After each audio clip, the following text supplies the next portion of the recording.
Good morning, everyone. I am Michael Sheeto. I'm the interim superintendent of schools for the North Syracuse Central School District.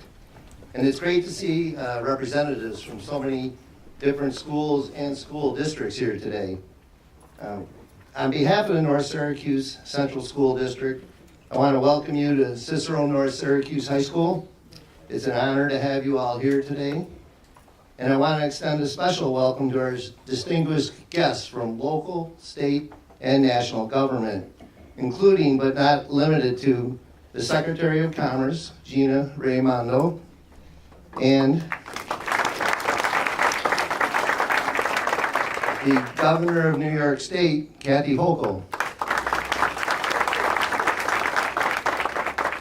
along with representatives from Micron, the American Federation of Teachers, and the New York State United Teachers Association.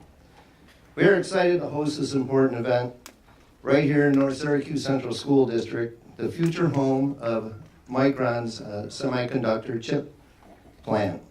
The impacts of our growing partnership will come to life right here in these hallways and classrooms, along with classrooms throughout Central New York and New York State over the next several years. This meeting reflects the strength of collaboration between education, industry, and government. Micron's decision to invest in our community, building a multi-billion-dollar facility within the district, is a transformative opportunity for students, families, and the greater Syracuse area. The partnership opens new doors for students, families, and it creates the opportunity for innovation, job creation, and education, and paves the way for a future where our students can thrive academically and professionally. Our collaboration with AFT and NICET ensures that as we grow, we continue to focus on delivering world-class education to every student. Their commitment to education, coupled with Micron's vision for the future, makes this an exciting time to be part of the North Syracuse Central School District and the Central New York community. Thank you for all being here, for being part of this exciting time, and once again, welcome to CNS High School.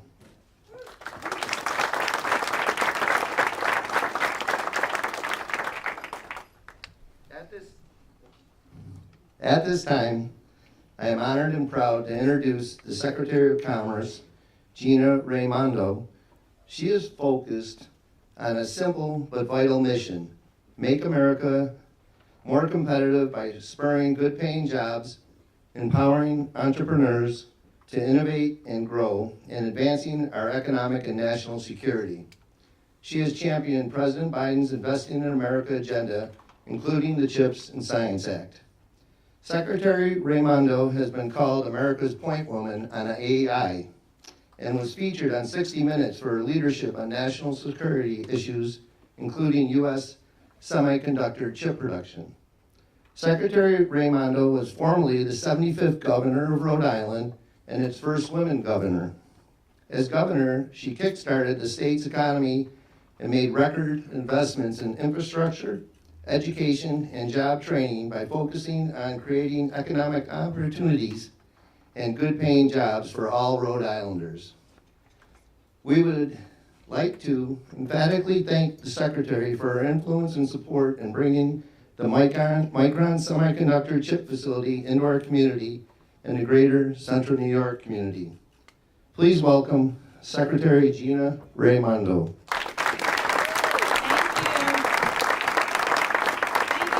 Thank you. Good morning, everybody. Good morning. I have to say, I am so thrilled to be here. This is incredibly exciting.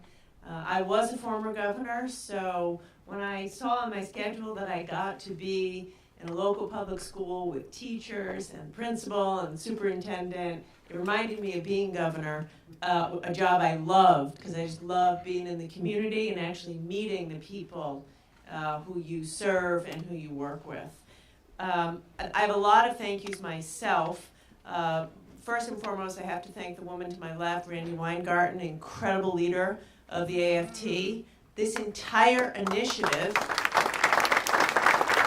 Randy and I have known each other for a very long time. We worked together when I was governor. But this is awesome. She came to me years ago and said, I have an idea. Will you work with me? I think if you're going to be creating all these CHIPS jobs, we can work with public school system, training teachers to train students to get those jobs. And I said, sounds good to me. And then she got to work with her local, all of the people who are here. Thank you, the New York local, the teachers here, the schools, and we're doing it. We're doing it. It's amazing. And we're going to do it here, and we're going to expand. We're putting almost $2 million into the initiative to expand also to Minnesota and Michigan. And I hope, and then from there, right? Let's go all over the country where you guys are, because these kids deserve a chance. I met with Lucas this morning. The kid's amazing. Micron's lucky to have him. If Micron hires him, you will be lucky to have him. And what he told me was, I want to learn hands-on, right? I want to learn in a hands-on way that's relevant, that will lead to an actual job in my community. And so that's what we're doing here. We're creating the CHIPS jobs, and they will go to students who can learn in a hands-on way the skills that directly lead to a job. That's what this is about. Of course, I want to thank Micron, incredible. The governor just said that Micron's investment here is the biggest private sector investment ever in the history of our country. It's going to be phenomenal. Under President Biden's leadership, there's more manufacturing happening now, building, than at any time in this country's history since World War II. We believe in making things in America, and we believe in educating Americans to get those jobs. And I also want to thank your great governor. Your governor and I are friends. I admire her. Guys, being governor of this state is a hard job, okay? Just so you know, cut her some slack, because it's a tough job, and she's doing a beautiful job. I want you also to know, Micron wouldn't be here if it weren't for her. You need to know that. That's a fact. I was in the middle of helping the negotiation, but for her, Micron wouldn't be here, and but for Randy and the union and the teachers and all of you guys, the students here wouldn't be getting this program. And we're about to invest, as I said, a first investment ever out of CHIPS workforce we decided to do here. And we have another $250 million that we're going to invest in workforce programs all around the country so every American can have a chance to get the skills they need to get a good job. So with that, I'm going to turn it over to your great governor, Governor Kathy Hochul. Thank you, Raimondo. I want to thank you for having your door wide open to us here in the state of New York. I was a brand new governor. We had our first conversation about how do we land Micron, how do we make sure they come to New York, and we were able to work with Majority Leader Chuck Schumer and the local team here, led by the mayor, Ben Walsh. I want to thank him for his engagement intensely. Our county executive McMahon was very involved. John Mannion, our senator, was very involved. But I have the best economic development team in the country, led by Hope Knight. I want to give her a round of applause, everybody. I'll be brief. I want to hear the question. We are so proud of this. I brag about it everywhere I go. Everybody now knows that this is going to be the home of Micron. And more importantly than having a company come to a physical place here in upstate New York, it telegraphs a confidence in our economy that is contagious. I can't tell you the supply chain companies, they're now coming even 50, 100 miles down the road as a result of this. So we created a whole ecosystem with the decision to put forth a $10 billion from the state of New York for our own Green Chips and Science Act as well. So this is how government working with local communities can make a difference, but it's all about the workforce. And when I had my first meeting with Micron leaders, supposed to be a quick meeting during a snowstorm in Syracuse a couple of winters ago. It ended in April, right? It went on for hours because I wouldn't let him leave until Sanjay said yes. But he made me promise I would get him the workforce he needed. And of course he said, no problem, we're gonna do it, this is New York. And today is about that.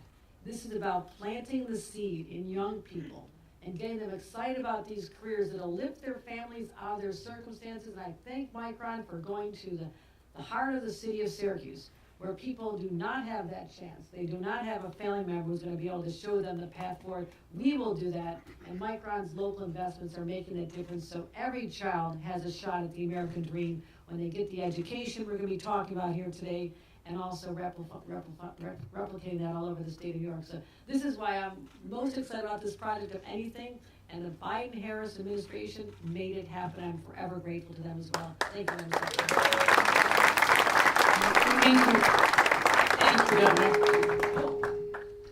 Next, I'd like to turn it over to the woman who kicked this all off and came to me, the head of the AFT, Randy Weingarten. Thank you. I'm going to do this. And just do this. And put that there. This is who teachers are. We're like, okay, if that doesn't work, let's do it this way. So I want to, I have a lot of people to thank too, and I'm going to do that in the context of a couple of things I'm going to say. When you are a teacher leader from a union, you don't get the benefit of the doubt. You have to fight for a lot of things to happen. And so when the Secretary of Commerce, when I said to the Secretary of Commerce, I have an idea, it's probably crazy, but I have an idea. And the Secretary of Commerce listens, asks a lot of questions, but listens, and then starts saying, okay, prove it, but let's see what we can do. And when then our amazing leaders of our locals and our amazing leader of our state organization and our leaders of our locals, including UFT and including all the Syracuse locals that are here, and I say, I have a crazy idea, would you trust me on it? And they say, trust but verify. And then the governor says, okay, it's crazy, but we need to. And then you have this company named Micron, who we've never worked with before, who comes to New York, and also April asks a lot of really serious questions to first Michael and myself, and there's a lot of meetings, and there's a lot of meetings with a lot of different departments, and then there's a lot of meetings with Melinda, and all of a sudden there's 10 locals in the state, New York City, and locals like Watertown and Niagara Falls, as well as the 6 that are here right now, and then Onondaga Community College. This kind of network that really starts with, let's give each other the benefit of the doubt. Let's trust our teachers that are here. Let's trust a sense that we really believe in our communities, and we really believe in public education. And we really believe that if public education is about right now in a world where we have to outcompete China, and education is a way of outcompeting, and we have to innovate, it means that our kids need to understand relationships and problem solving and critical thinking and resilience. And that's the kind of work that you're learning, right, Lucas? That's the kind of work that these teachers are teaching. But it's this group of people, the governor, Micron, the Commerce Secretary, Chuck Schumer, who said, we trust you if you have this idea, so that we try to start visioning how to help our communities from middle school and high school on to align with the jobs of today and tomorrow, so our kids can make the choices, starting from high school on the pathways that they want. Not just for college prep, as important as that is, but for all of this. So I just have tremendous gratitude that we could take an idea, create the design, make it real, and now getting a grant to bring it not only to New York, the Empire State Governor, but to Michigan and to Minnesota. Thank you.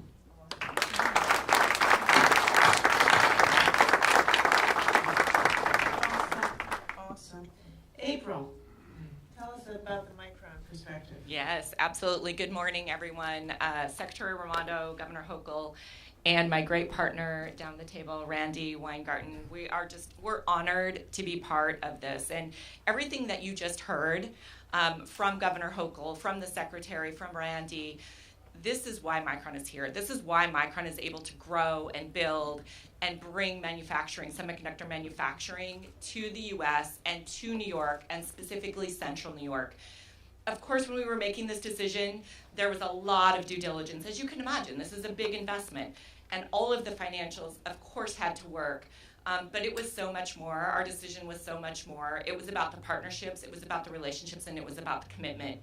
And I think you just saw that on display just now. And we couldn't be prouder to be part of this. I want to thank the governor for her co-investment with Micron in this advanced technology framework that we are rolling out and piloting in 10 school districts. $2 million from the state, $2 million from Micron, so $4 million in total to get this thing going. And Secretary Raimondo couldn't be more accurate in like what she saw is exactly what I saw as well. Randy had this vision. Maybe it was crazy for me in the business world. Actually, ideas like that aren't crazy. Like we're in technology, we're in innovation. We have to come up with crazy ideas. But Randy had the conviction, and we're so glad that we decided to form this partnership, co-invest with the state of New York. Now the framework is being deployed, and we're already seeing success, and this is just the first phase. This is just the pilot. Now we get to go scale this, certainly across the state. I'm sure many of you have already heard, we will be creating 9,000 direct jobs over the next 2 decades here in Central New York for Micron, but across the ecosystem, it's going to be closer to 50,000 jobs. So this framework is incredibly important to build the workforce that will make these critical investments a success. And so I'm proud to be here today. Thank you, Randy, for your vision. Secretary Raimondo, thank you for your vision for bringing semiconductor manufacturing to the United States. Incredibly important. And Governor Hochul, you're a great partner, and you are the reason. Yes, I know my boss can ask a lot of questions and be tough, but you were on the other side of the table negotiating and really demonstrating to Micron what you will do to make sure we're successful here. So thank you. Thank you. Before we turn it over to the teachers and have this discussion, I think we're going to hear a video from the majority leader in the Senate, none other than Senator Chuck Schumer. I do have to say this. I said earlier Micron wouldn't be here without the governor, which is true. Certainly wouldn't be here without Randy, it's true. There wouldn't be a CHIPS Act without Chuck Schumer. The whole thing rests upon having the $52 billion CHIPS Act, which is really it's the first piece of huge industrial strategy this country has done in decades. And anyone who knows the senator knows, like when he decides he's going to get something done, to deliver for New York, he does it. He does not rest until it happens. So he can't be here today. Obviously, he's working in the Senate, but to me, he's been an amazing colleague. But you should know it happened because of his just sheer will to get it over the finish line, to deliver for the people of Syracuse and all of New York. So with that, if somebody could please play the video. Hi everyone, it's Senator Chuck Schumer, and welcome to Syracuse, the heart of America's manufacturing resurgence. I've recognized upstate New York's potential for a long time, and I want to thank a few people helping breathe new life into the region. Secretary Raimondo, who along with President Biden and Vice President Harris has been a tremendous visionary for rebuilding American manufacturing and a true partner in making New York a major center of that effort. Governor Hochul, who I've worked with closely every step of the way to make Micron's historic investment happen here in upstate New York. Sanjay Mehrotra, Manish Bhatia, and April Arslan for their commitment to Micron's investment in Central New York. My friend Randy Weingarten and the AFT for their efforts pioneering with Micron to build the workforce of the future. and Ryan McMahon, Ben Walsh, Rob Simpson, and the many other state and local officials who've been there from the start. When I was writing the CHIPS and Science bill, I had Syracuse and upstate New York at the top of my mind. And after years of hard work to get the bill passed, the benefits for our region have been undeniable. CHIPS and Science is the reason Micron is investing in a new $100 billion megafab project in Clay. It's the reason the Buffalo, Rochester, Syracuse region received a $40 million Tech Hub Award, including funding for workforce training. And finally, it's the reason that we're beginning to build out the workforce of the future, starting in the classroom. One of my goals when writing CHIPS and Science was to finally put an end to the days of our children and grandchildren leaving the community because there were no jobs. To accomplish that, we need a workforce that can outcompete the rest of the world. So I made sure that CHIPS and Science included major investments in workforce training to train people today to fill the jobs of tomorrow. And thanks to the important partnerships like this one between Micron and the AFT, upstate New York has become a workforce hub for America's manufacturing renaissance. The partnership is putting in place a curriculum to prepare our students for the thousands of jobs Micron will be creating. This is a model for the nation. I commend Micron for working with labor, signing one of the largest project labor agreements ever, and partnering with the AFT for this workforce training initiative. You have my word to continue working to deliver the federal investment necessary to make these workforce initiatives a success. Thanks again. Great, thank you. Okay. Great, now we get to hear from the teachers who are on the ground. 5 minutes away. I had asked the governor how far away the Micron facility was from this school. It's 5 minutes away. It's incredible. I have to say, this is one of my favorite trips. I travel all over the world. I'm from Providence, Rhode Island. It's not that different than Syracuse. You know, Providence was once like, you know, you see huge, beautiful, grand hotels, just like Syracuse. You know, you see it's struggled because of deindustrialization. And now we're bringing it back, right? That's what this is really all about. Like Randy said, it allows America to compete in the world. So for me, this is like very emotional and an awesome, awesome opportunity to be with you. But I want to start with the teachers. We'll start with Ms. Williams, who I got to speak with this morning, and then you can turn it over to your colleagues. 2 questions for you. One is, how did you get prepared to teach the students? Because, you know, that's a key piece of the puzzle. And then how are you connecting what the students learn to what they will actually do when they get a job at Micron or another facility? Hi everybody, my name is Alexis Williams. Should I take this one? Here, how about this? Oh, perfect. Adapt and overcome. All right.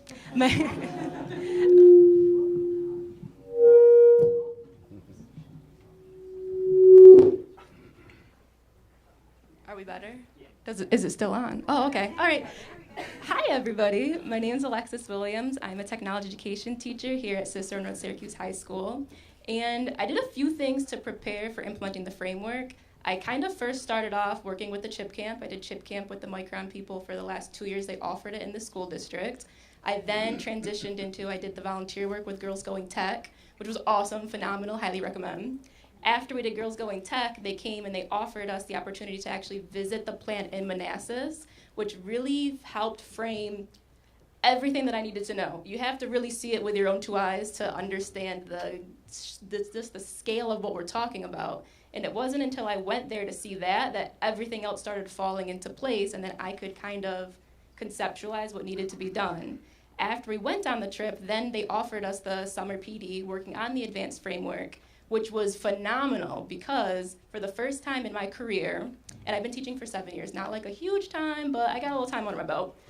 For the first time in my career, I was able to work with other technology educators that are not in the building or the district that I'm working with, who are going through the exact same thing that I was working on. And literally up until this very morning, I've had people now from all the way from Niagara Falls to our neighbors next to us in Liverpool, down to New York City, who are contacting myself.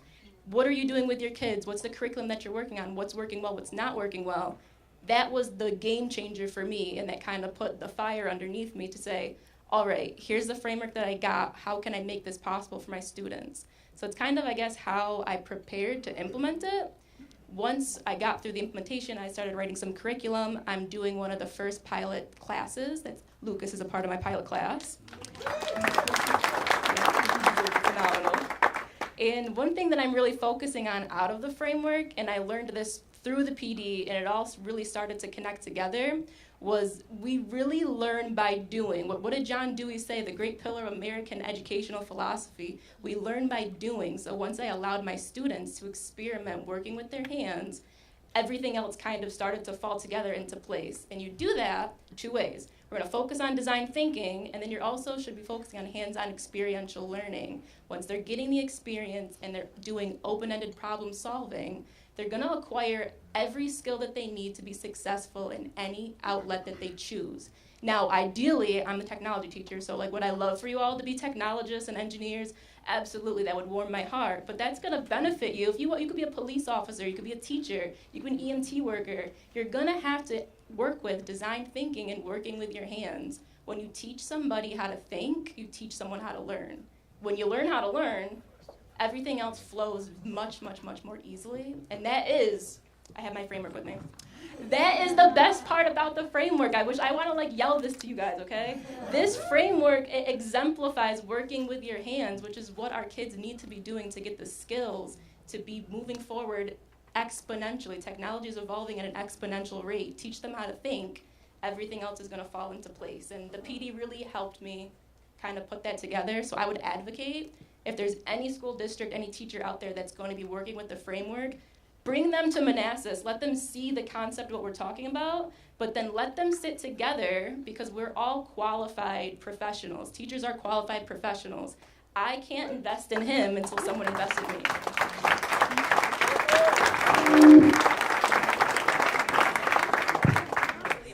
Unbelievable. Brian? Thank you for taking the extra time, by the way, summers and such, to get to learn the skills. Like you said, it was a summer program. Thank you. Brian. Hello? Oh, I'm loud enough, the mic won't matter. So my name is Brian English. I'm from the Syracuse City School District. I'm a technology teacher in my end of my second decade actually doing this job. First, I'd like to thank all of the other teachers that are here. They're doing a phenomenal job, and the panel here. I appreciate being a part of this. As far as my preparation for this, like Alexis said, I've been working with Micron for the last several years on this project and been involved in the conversations with Robert about 2 years ago when I think it first came to Randy and they created that collaboration. And since then, I've really kind of kept track of the project going on, and I have definitely been excited to do the activities that the union, that NICET, has developed for us, especially over the summer. We did the summer leadership with Robert, who was there helping lead us, and the rest of the members of the team who worked together with the other technologies teachers, as Alexis said, who really took a look at the framework and how we can implement it. For me, my goal is to do the same thing that I've been doing for 2 decades in education, is get the kids on, hands-on, learning so that they understand. Because if they can see it and they can understand it, it's going to be much easier for them to then think about being interested in and going to move forward for careers in engineering or microelectronics, right? That's the key, right? Is the kids got to get this stuff in their hands to see it. And I'm really excited about that, and I'm really excited about seeing that happen in the classroom. And I'm just looking forward to a good year and hoping that the kids get really amped about it as I am, and the long history I've had of doing that hands-on work with the students. Thank you. Thank you.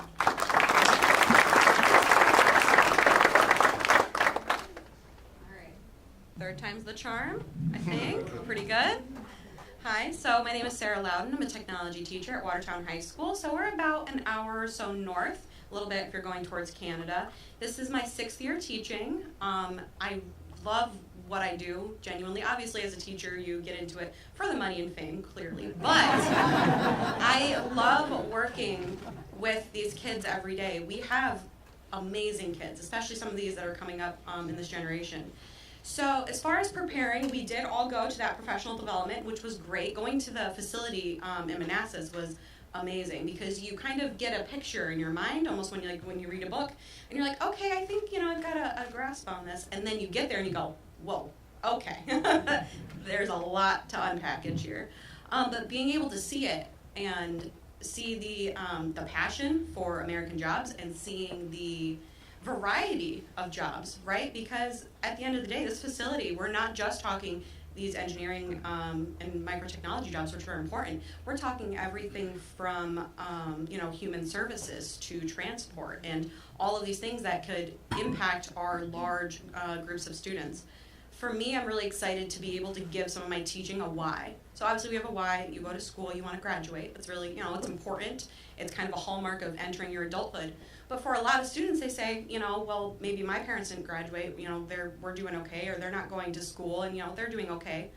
I'm excited to give them a why of, when you go to school now, you're potentially getting ready for a career, and a good career. You can take care of yourself, you can take care of your family, right? So giving that little bit of a why to our education is really exciting for me. So I really like to focus on these hands-on skills and even these personal skills, because that's really important. At the end of the day, you can be the smartest person in the room, but if people don't like working with you, I don't know how far you're going to get. So being able to implement this into my classroom, going to this professional development, working with other tech teachers, has been amazing, because good teaching is kind of like kindness, that it's contagious, right? If you get teachers in a group, if you get a group of teachers in a room, you're probably not going to get a word in edgewise, okay? Because they're going to be talking, oh my gosh, you did, oh, I did this, oh, this reminds me. We love to shop talk, and that's really, this professional development was learning what this job's going to be and entail, but it's also building this network of teachers that can communicate and make each other better too. So that was a big part of prep for me.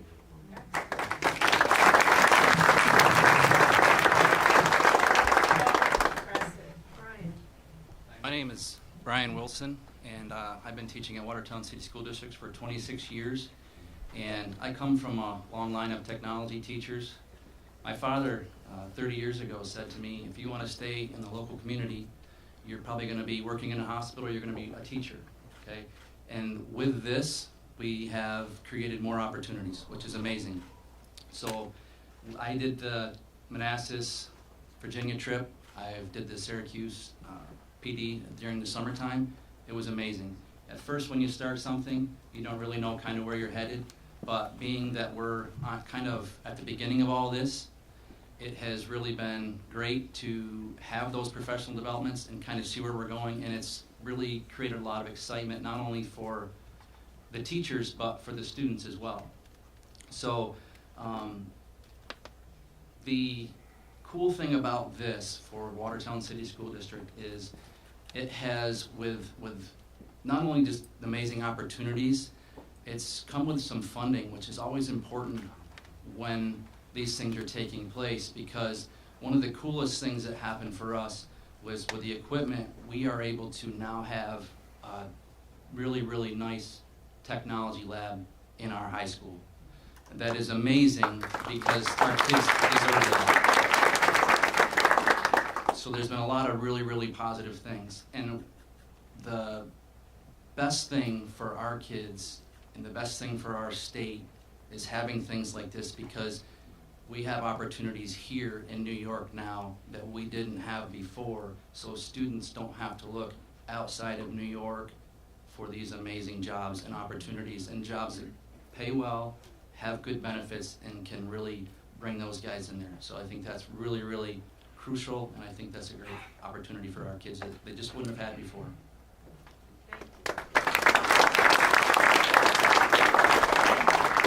You shouldn't have to leave home to get a job, right?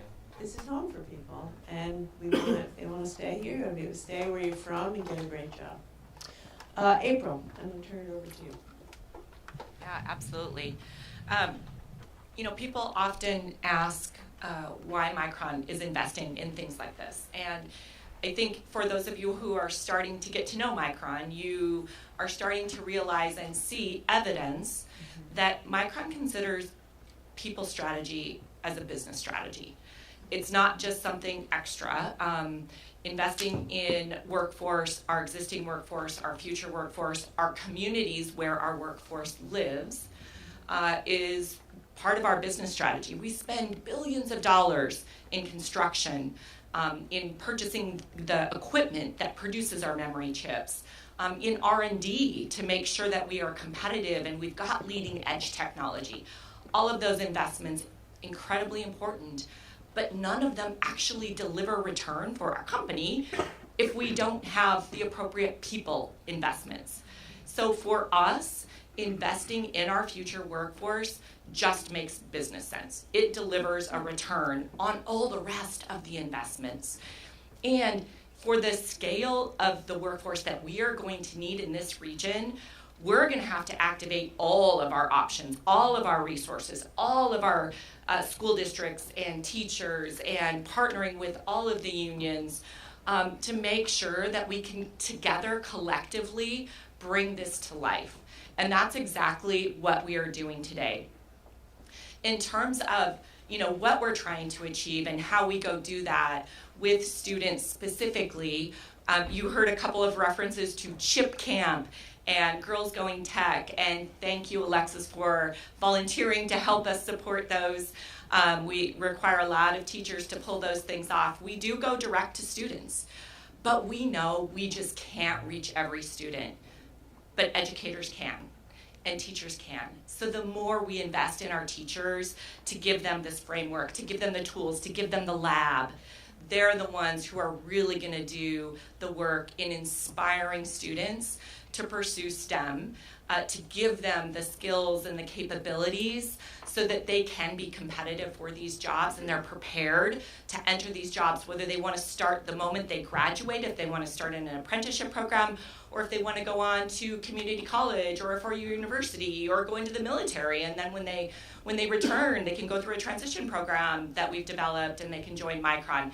Lots of pathways, lots of options, but it starts with the educators, and they're the ones who are going to help make this happen.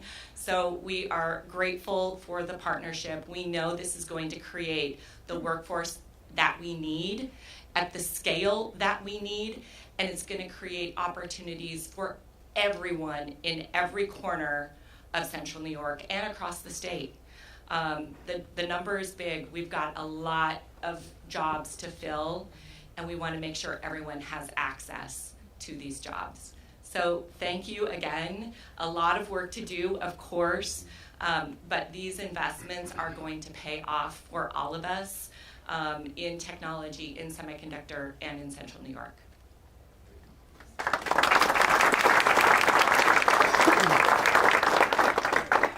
Union leaders who are here who made this possible. So I'm going to start with you, Melinda. I'd be interested to know how do you make it successful, working with these companies, and what are you learning in the process of doing this pilot that has made it successful and that we should replicate in other places? Sure. So I want to really acknowledge Micron and the partnership that we have built here in New York State. The trips, as some have already mentioned, were so well received. People had a great time. They got to see, touch, and feel the work that their students will be doing in the future. And having Robert come and co-lead professional learning with us this summer really provided an opportunity for our members to play together and to put computers together and to develop a plan to make learning relevant and authentic for our students. And that is what we crave every single day. Educators are often asked, Miss, why do I have to learn this, right? I got that a lot. And we have great answers for those questions now, because we have been to see the work, and we have been there to actually tell the students, well, when I was on this trip and I went to see the factory and I saw this on the floor, but I know how you're going to use this in the future. And so giving educators access to places, the workplaces, the industry, where our students will fill positions of the future, that is how we're gonna create the connections that make kids wanna go to school, right? That make school fun and joyful. And that's what we're all about, right? We want them to learn, but we also want them to enjoy the work that they're doing and to have dreams and plans for their own future that include well-paying jobs and well-paying jobs here in their community. And so we're so grateful to be involved in this partnership, and we are excited to expand this and to do even more.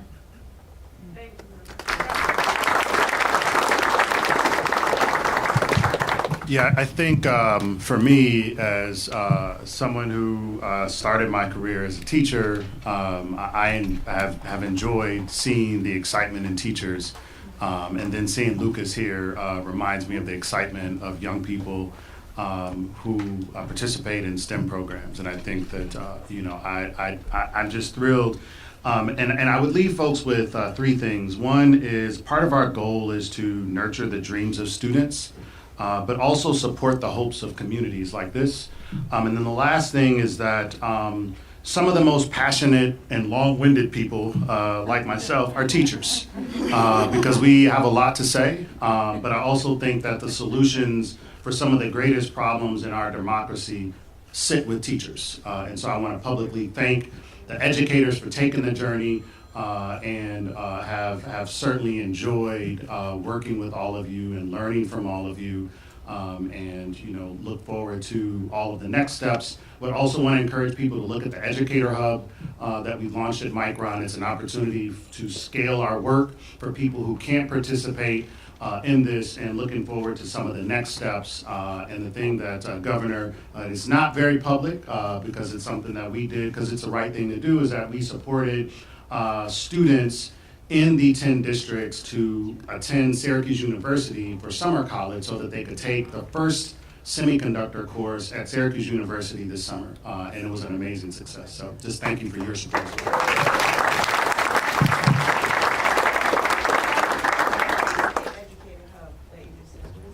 So the Educator Hub is a portal that we have created at Micron that contains content for those in university spaces as well as K-12 to accelerate the ways in which the public can learn about semiconductors. And it's on approximately a 90-day update and a refresh, so we try to make sure that every 90 days we meet. Are there new things that we need to add? So we're consistently working to add to it. Over time, we're going to add who our supplier is. I'm excited to say that our supplier for the majority of our materials that we work with educators on here in New York is a New York-based company, Teacher Geek. So shout out to Teacher Geek. So the Educator Hub is a tool that we can leverage to broaden the reach and expand the impact. Great, awesome.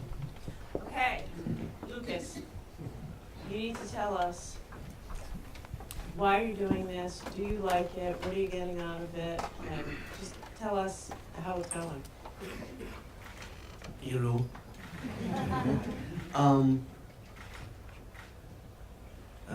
What do I think? I like this, and I'm being honest because it helps me with my hand skills, and I get to do stuff with my hands, and it's fun. I can change whenever I want. If I don't like what I'm doing right there, I can change and not have to switch jobs or anything. I can just stay in that department. And it's mainly me just being able to use my hands. Like I said, and like all of you guys saying, a lot of people like using their hands. It is very easy for people to learn that way, and if you don't teach people who know how to use their hands that way, it's hard for them to learn. And being able to do stuff with your hands helps you a lot more. So that's why I like being able to do Micron, and that's why it interests me, because I can do stuff with my hands and just think and be natural and not have to worry about listening to someone, because I zone out. I zone out way too much. And I don't hear what you guys say or anything. And then I watch, and then I act like I know what I just heard when I really didn't. And it's the same with videos where I just zone out and just do the same thing. But with my hands, my brain's just like, ooh, I got something in my hands right now. I'm just gonna play with this. And I'm gonna see what I can do with this and see how I can change it and how it can suit a better way or make something better or learn how, oh man, this doesn't work like this. So maybe if I do it like this, it will work like that. Instead of me going, I don't know what this is. I'm just gonna toy with it, I guess. It just helps me learn how material works without having to read a thing, like read a piece of paper of how this material works. I can just take it apart with screws in my hands and just learn how the material works on my own. That's why I like Micron. It's just I get to use my hands.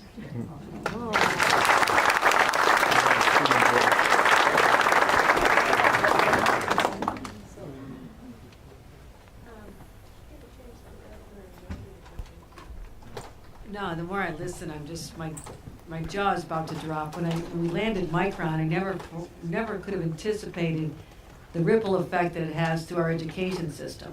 And these skills, and I know Micron wants to hire every one of your students, and they should, but to me this feels like a model for just a template for every school to be teaching students to be able to embrace the new technologies that probably don't even exist right now. And so I hope that we can continue this, and I'm so grateful for Randy and Melinda for stepping up, and Mike Mulgrew, who really believes in this. I just want to ask a quick question of Micron. If you had to identify, 2 or 3 skills that you think are the most important that students learn right now, that'll be benefiting them as your future workers, what would you identify, and do you feel like we're on a path to be teaching them? I'll have Robert talk about the skills that we're teaching today, but I'll say a couple of things, and you said a very important word, skills today. The skills that we're teaching today likely are going to be outdated in 3 to 5 years. So what is incredibly important, and teachers are so good at helping students understand, to stay relevant, they have to keep learning. So ongoing learning, problem solving, curiosity, those are actually so foundational, because we can teach you mechatronics and robotics and all of those things today, but in the future, when you finally get into the workforce, chances are a lot of that is going to be outdated, and you have to be able to adapt. But what Robert and the teachers are doing is helping prepare the students for exactly that. So Robert, do you want to talk a little bit about that? Yeah, I think I would frame it as 3 C's: creativity, consistency, and collaboration. Those are 3 things that we try to bring forward to young people in our work, things that we try to reinforce with our time in educators, but also the time that we spend in communities and with families, because I also want to make sure that we take a holistic approach to our work, where we've done work with families as well. And so I think those are the 3 things that I hope folks would walk away with as we think about how we can support young people, but also how we can work on this together as educators. And as Brian mentioned, we've been at this for a while. And so I think those 3 C's are critical to what we need to see in the work in schools, but also will translate into the workforce. So, Randy, the governor said something that, we should expand this, and I agree. So how do we do that? What do we have to do to expand this throughout New York and actually throughout the country? So let me just add to what Robert said about the 3 C's. I would add 3 more C's, which is critical thinking, caring, which you're hearing. All the adults that you heard on this panel deeply care about what happens to Lucas and also what happens to this community. That's another C. I would also say communication is really important. Because the, and Alexis said it in a different way than I did, about part of what we're doing is teaching kids how to think. But in this era of things changing so quickly, and an era of AI, problem solving, critical thinking become key, because the skills are going to change a lot, and the skill and acquisition is going to change a lot. I'd actually add another C, which you just said, which is confidence. So This is like the SAT words of the day. But in thinking about it that way, as Robert just did as well, it's like thinking about a systems approach and values. And so one of the things Alexis and Brian also said is that we put together is that trip to Manassas. It was really important, and we tried to get everybody to go at the same time. And so there we created a community as well as those aha moments. And then people from Watertown and New York City and from from Liverpool and from Clay and from Cicero and all the districts actually started becoming a community with each other. So, and then the second was the PD that we did this summer, which is really important too. So all of a sudden the teachers were kind of in charge of and knew more than a lot of other people who were in the room. And the last thing I would say is what Melinda did doesn't get enough attention, which is, so Michael and I come from New York City. Okay, we come from New York City. That's both, I mean, I know a lot of the folks here because I spend a lot of time in Syracuse now, so, there could be a distrust. What Melinda did was say, let's put 10 communities together that are really different from around the state, and April said, yes, this is really important too. So what you have is that this has become a New York State project. It's become a Syracuse project, but it's a Watertown project. It's a Niagara Falls project. It's a New York City project. It's an Onondaga Community College project. So that systems approach that we didn't know it would work, but the putting a bunch of communities together, having the teachers be able to touch, feel, the company being really present in all of this, the professional development. So we started with that kind of systems approach and those kind of things. Now, the harder question is what you just asked, which is Micron and AFT are now true believers. The Commerce Secretary, the Governor, true believers. What do we do with the other semiconductor companies? So one of the things by moving into Michigan, which is, we hope, where Micron is also moving into, that starts creating a whole nother community. Polar, Minnesota, a whole nother community. Then what I would actually argue is that we don't just do this with advanced manufacturing. We do this with a healthcare pathway. We do this with a pre-apprenticeship trades pathway. And we start thinking about junior high school and high school as the different kinds of pathways so that teachers and kids can, with their hands and their minds, dream, experiential learning, rethinking what we do in high school, because 60% of kids in America don't go to college right now. How do we align, and Madam Secretary, you are really critical in all this, how do we align the jobs of today and tomorrow with the workforce and the communities and the public schools that we have dotted in every single one of those communities? So thinking about advanced manufacturing as a pipeline, thinking about healthcare as a pipeline, thinking about all these other things. I'll say one last thing. Both Michael Mogo and I started in CTE schools. We fought to keep CTE schools. He and I, that's how he and I met each other. He fought to keep Grady open. I fought to keep Clara Barton open. We fought to keep SHOP. We fought to be able for kids to work with their hands. So I was an AP Gov teacher in a CTE school.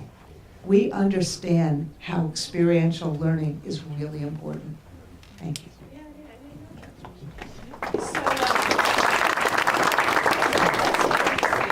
She just mentioned a company called Polar.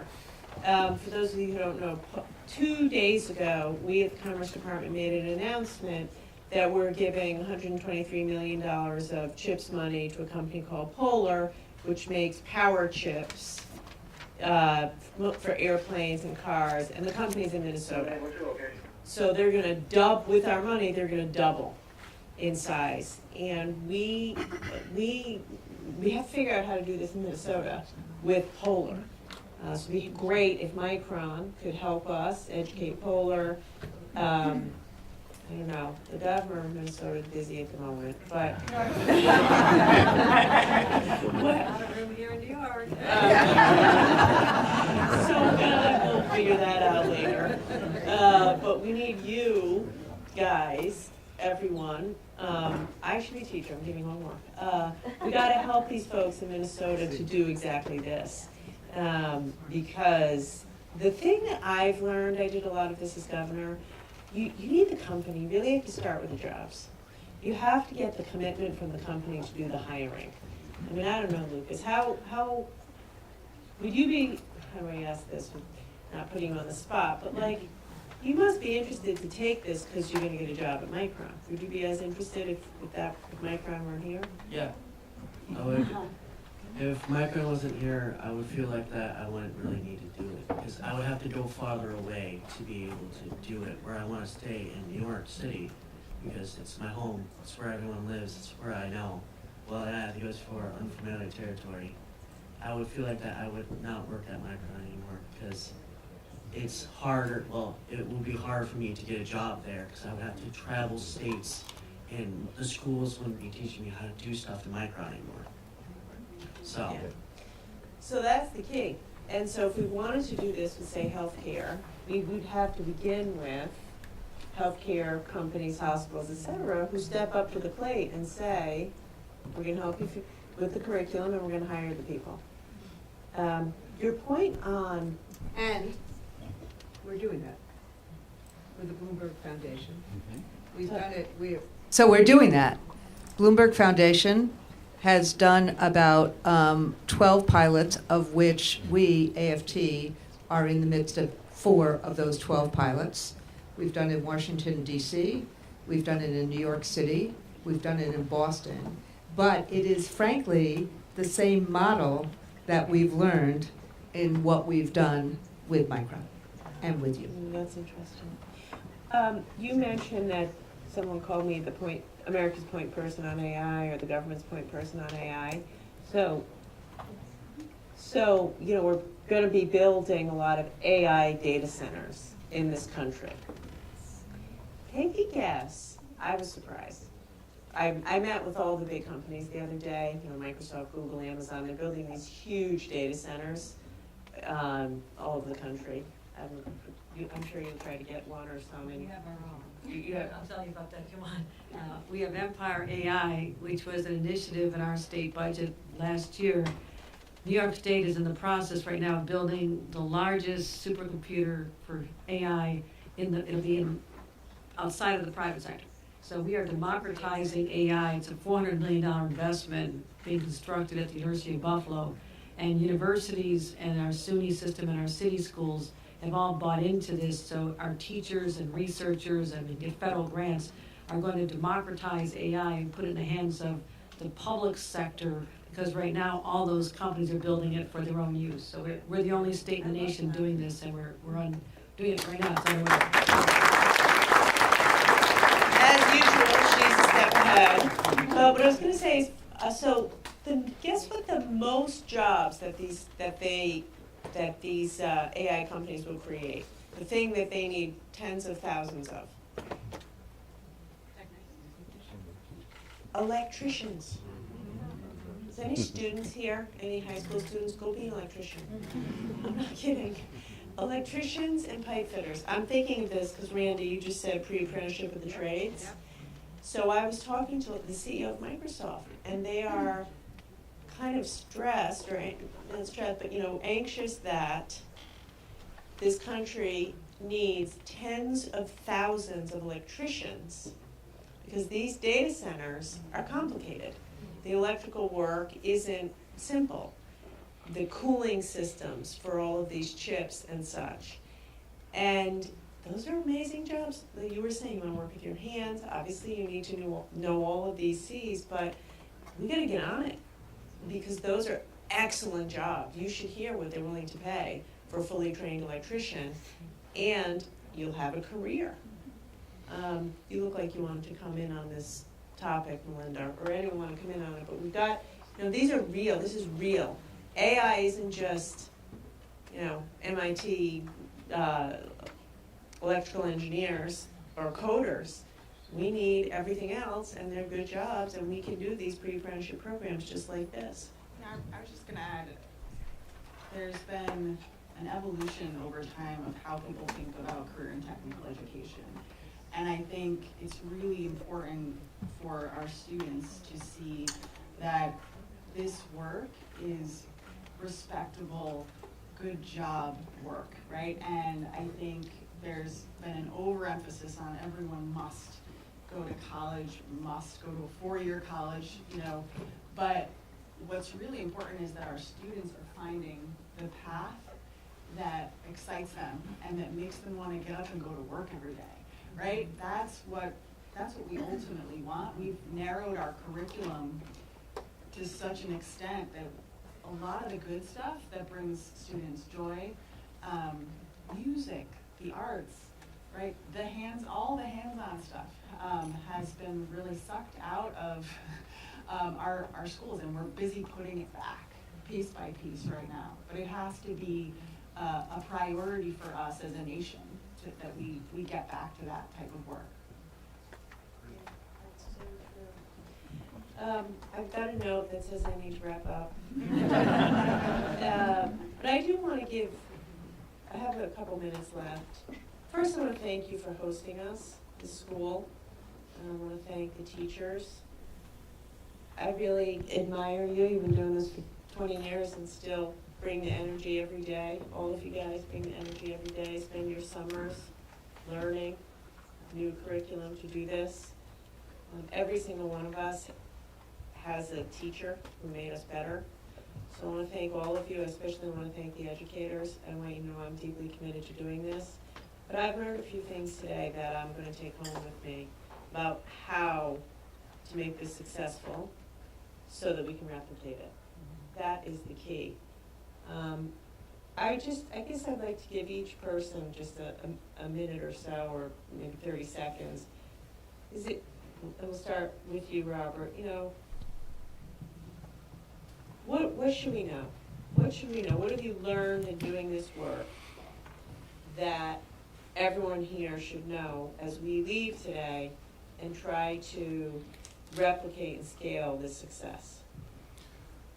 I'm reminded that we all need to continue to support teachers in this work, whether it's volunteering in their classroom, whether it's giving money to support like the projects that they may have, the innovations, and the last thing is we need to make sure that we answer when Lucas calls. So when Lucas shows up, somebody needs to answer his email. Someone needs to be there to support him, to take him to lunch. And Lucas, you can call me. You should. Sarah. So I think for me the biggest takeaway, but also thing I'm most passionate about with this, is really focusing on community and being local, right? So Watertown's not a big city; it's relatively small. We lose a ton of our younger population to moving away to bigger cities or out of state because they can't find this good work, right? And to have a successful, I think, community, state, country, you need that solid foundation.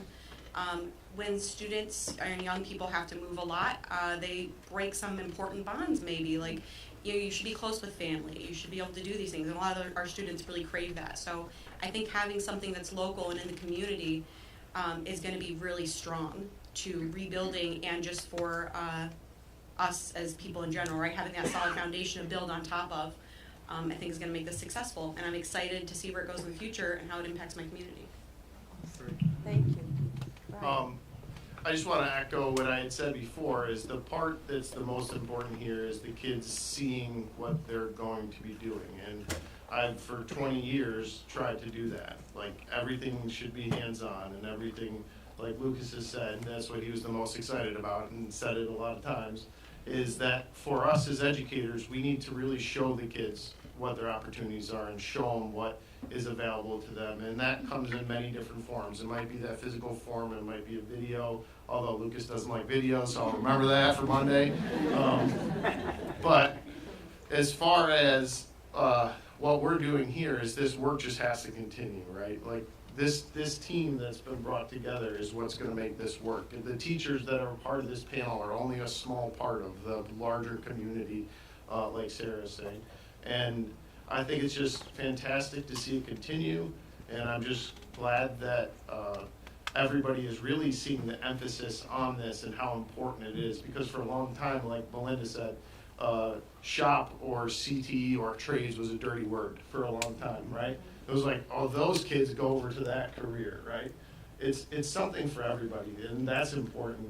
Everybody can be a part of this, and there's a little bit of a piece that they can learn from this and then go on to do any one of those things or any one of those careers that are good, hardworking, blue-collar jobs.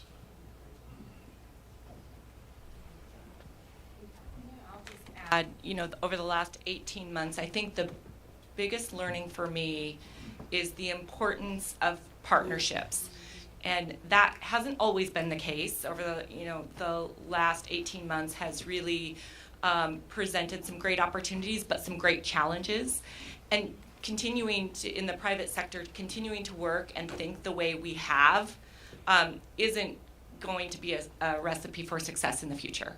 So we have to think differently. We have to think about who can we partner with to go solve some of these tough challenges. And I think it is a demonstration of incredible public-private partnership, and starting with our educators is always an excellent place to start because they're the key to the future. So it is all about partnerships, relationships, and that's how we're going to make lasting change, sustainable change, and really bring all of this investment that the country is making, that the state is making, to bear the fruit that we desire it to bear. So thank you for all of the partnerships, and thank you for your vision. Governor has something else to say. Governors always have something to say. An event like this just rekindles the passion that I have within me, that New York is always the most exceptional. We're always first, and I'm never disappointed, especially when we start with our teachers. I mean, we have the best teachers, the most committed teachers, and great teacher leaders like Melinda and Randy right here as New Yorkers, proud of that. But you combine that with a company like Micron, that if every company had the same core values as Micron, what a better society we would live in. We haven't even talked about this, but when I had Micron at the table and we're negotiating, I said, I want to see more women, people of color, people who wouldn't have had these opportunities in your workforce. And how they said, what are you talking about? I said, I need to see childcare on site for the moms who can finally know they can be taken. And they're doing it. They're building it.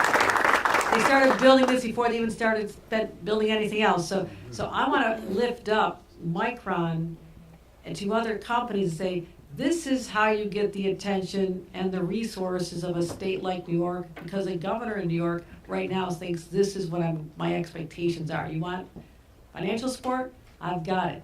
But you have to lift up the community and help create opportunities for the people that we all represent. So just inspired by this event and the leadership that came out of Washington. I'm telling you, all the calls we had, she was so relentless, saying, I'm gonna make this happen. I know you need Micron. I know this is such a priority of yours, and it was a priority of yours. And so one person became the agent of change that we needed to get this over the finish line. And I want to give another round of applause to our great secretary. Thank you, Governor. Actually, the truth of it is this program was due to a meeting that Randy and I had at a White House Christmas party 2 years ago, where she buttonholed me and said, hey, I have an idea, we gotta get this done. And I didn't think it was crazy, truthfully. I never thought it was a crazy idea. It might have been half-baked. It was definitely half, but I trusted her, and I said, all right, go make it work, and here we are, so. I've been kind of singing the Progress is Possible song from the Suffs Broadway show about the suffragists. Progress is possible, not guaranteed. And then it goes on. What this says to me, what we've created, co-created together, because every single part is absolutely imperative. That's why the collaboration that you talked about was so important. and we do it. Every teacher does it for our kids, makes a difference in the lives of kids. But this really is the promise of America. The kind of and with we as educators, we see kids' passions and our own passions, and we turn it into purpose. And we need to have, as Melinda said, the latitude to actually do it instead of testing our way, to actually do it. But you, both of you, this great governor and this, she will go down as the most impactful Commerce Secretary of in United States history. I really believe that. Because you took the industrial policy and vision that the president had, and you made a reality on some of the most important pieces that we have to do in America, microchips. But I just would, so that's the story, and telling the story about progress being possible and the promise of America being realized. That's what I got from this forum. We have to keep telling that story, that progress is possible, and this is the promise of America. Thank you, thank you. Alexis. Okay, so a lot of this reminds me of something I tell all of my students when they walk through my door, doesn't matter what grade they're in, and I tell them, when those toes touch through this doorway, we're done playing school, because we can't afford to compartmentalize our learning anymore. It's not about checking a box. We're here to prepare for something that you're going to use later on in your life. And I think this really exemplifies to them that I'm not lying, I'm not a liar, this is the truth. You're going to use all of these things to become an adaptable learner. And that's how we level the playing field. I really think the framework does a great job at making sure there's equitable access for everybody to reap the benefits of what we're talking about. Every child in my classroom is going to leave with the same experience. And then someone's there to tell them, this is the first step in the pathway, here's the next step. A lot of people don't have someone at home to tell them, hey, you did this, okay, now the next step is this right here. I wouldn't be sitting here today if I didn't have someone to tell me what my next step was gonna be. So I think that Micron has done a really good job at allowing me to show them that it's equal access for literally. Everybody can do this, everyone can achieve the same goal. But you gotta stop playing school. We're not checking boxes anymore. We're learning the skills to give you the skills you need to go to college, get an apprenticeship. You do all of these things, you can go buy a car, you can buy your first computer, then you can apply for more jobs, and then that will take you everywhere that you wanna go in life. So that's what I'll leave with.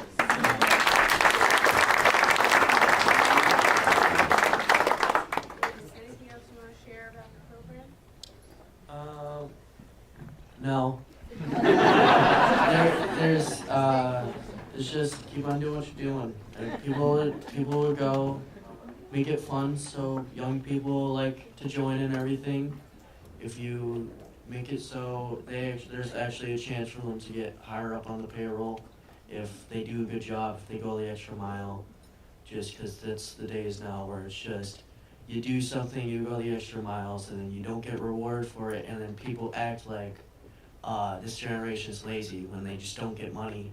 So why would they work? It's because they're not getting any money and they're not getting rewarded. So they're gonna stop. They're gonna be not pushing themselves to be greater. They're gonna be at neutral and just coast it and just do the bare minimum whenever they want and be done and just get paid, and that's it. If there's no reward ahead, then why would you put your efforts into not doing something that won't ever be to nothing? If there's a reward at the end of the line, then people are gonna absolutely push to it. It's why, just why stuff has changed throughout the years, because people want to change, and so they physically changed it and they got rewarded for it. It's just, that's really it. Just keep on doing what you're doing, make sure you're doing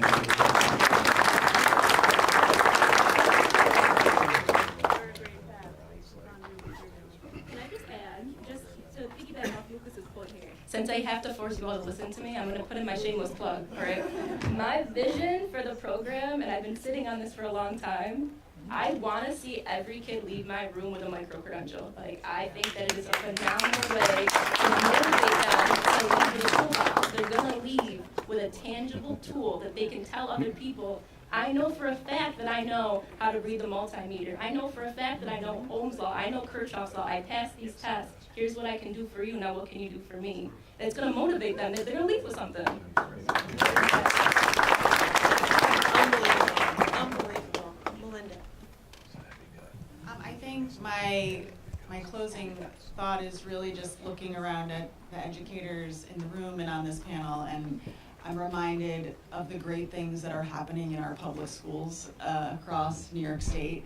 And every day I am inspired by our members' work and by their commitment. And I know that we will all be better off if we listen to our teachers, listen to the educators. They know best what is best not only for our students, but for our communities. Well said. Brian, you get the last word. Okay, the finale here, I get to be the last after all these amazing things, but this is ultimately the reason why we're in school, right? We're creating these pathways, we're giving these kids opportunities, and like I said, in 26 years, I've never seen an opportunity like this, and it's amazing to see that we're not just going with Micron. You're looking at other things for all the people, because not everybody's going to fit in this pathway, but the kids that are, like Lucas, I think it's just going to make really, really great opportunities for them. And one of the cool things is like when Robert was talking when we were in Manassas, we always kind of ask the questions, you know, what are these kids looking like? Because they're always going to talk about salaries, we're going to talk about that. And I started asking a lot of questions about Robert because they're going to have amazing opportunities, great salaries, great benefits, and things that are going to keep them here. And I think that's just awesome. I think that's just awesome and great opportunities for these kids. And that's why we're here. Fantastic. Thank you.